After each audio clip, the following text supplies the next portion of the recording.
आज की सुबह नई रोशनी लेकर आया एक बहुत बड़ा दिन, इंसाफ का दिन, 20 मार्च निर्भया दिवस का दिन। हमारे साथ महिला एक्टिविस्ट कविता अशोक जी हैं और उनसे यही थोड़ा बहुत समझने की कोशिश करेंगे। क्या आज जो इंसाफ मिला सही मायने में वाकई इंसाफ की जीत है, कानून की जीत है, निर्भया की जीत है? कविता जी, बहुत खुश हैं सब, मिठाइयां बट रहे हैं कि आखिरकार अब दोषी फांसी के फंदे पर झूले हैं। लेकिन इतनी लंबी लड़ाई, इतनी कानून पेचीदगी, क्या वाकई इसे सही मायने में इंसाफ कहा जाएगा? देखिए, निर्भया का जो वो सफ़र है, मैं उसको कहूँगी जो जर्नी है, वो इतना लंबा रहा है बेइंतहा।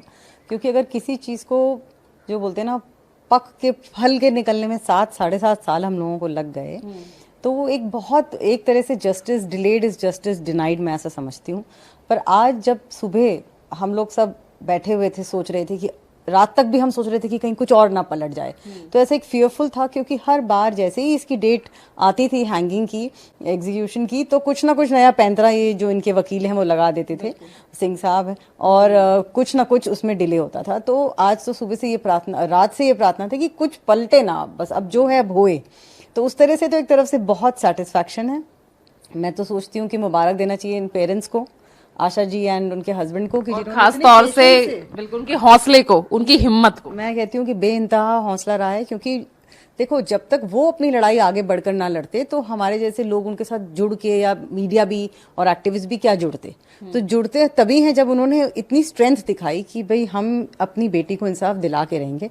और बहुत मुश्किलें आई, बहुत चैलेंजेस आए, लाखों आंसू उस माँ ने बहाए होंगे। मैंने खुद देखा है कि किस तरह से ये केस चला है।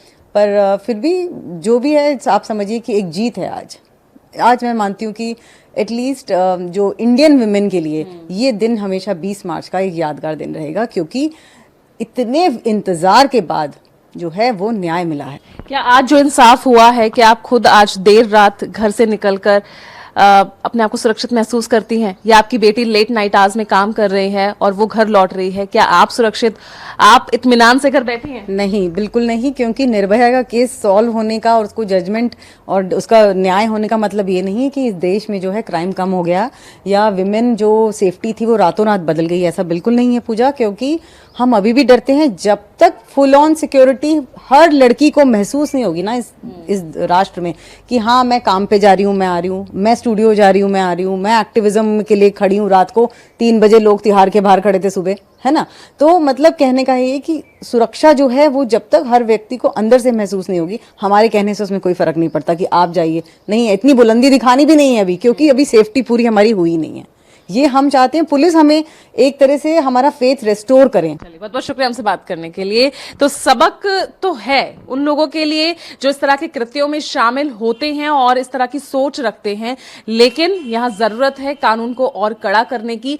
और भय अभी भी है, लेकिन जिस तरह से कविता अशोक जी ने कहा कि जब तक अंदर से ये भावना नहीं आएगी कि मैं सुरक्षित हूं, तब तक ये भय का माहौल बना रहेगा और महिलाएं तब तक असुरक्षित रहेंगी। कैमरामैन मनमोहन के साथ पूजा राठौर शर्मा, टोटल न्यूज़ दिल्ली।